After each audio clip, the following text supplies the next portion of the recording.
MMTU na tongan mafam na chatuna leptana changsilakpa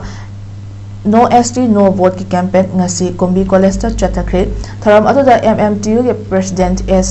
Gorkisor MMTU ke treasurer TH Gopi Mohon amadi college asige vice principal A Jivan Kumar na mathang sina atheba mithunglen oiduna saruk yaduna pangtuki tharam asida mutum Juramani Maitai T Parijat Singh Organization Secretary MMTU amadi college asige vice principal A Jivan Kumar na wangang loising oike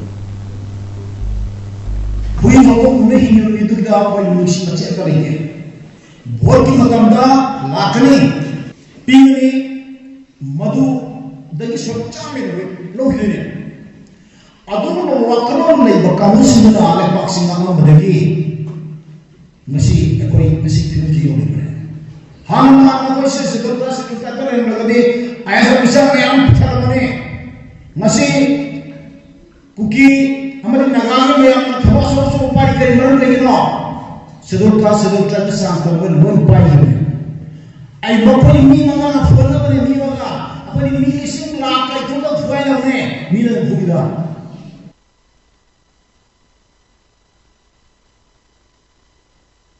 एलारे सेंब मतम दगी हौरका आई कोई से अदुम आई कोई की वइबा लमदम city अपुनबा citizen नमु वइबगी right पुनमक से अखोई एक सिंह सिदेगा अदु यावरो surrender तौर सेक्रीफाइस तौर अखोई मांगजरगद लाखिबा ngakten kumbi केंद्र की पेरीफेरी द थिंहों चिंया द लेबे सिंसे लम मपुनी हाइबा आइगी ओनरशिप को होइबगी पता पाइबे सिमी ग्याम लेबे से अमतंग चेक तौर दी से आई फनियाम चरम ने अयाम पता पाइदे ngakten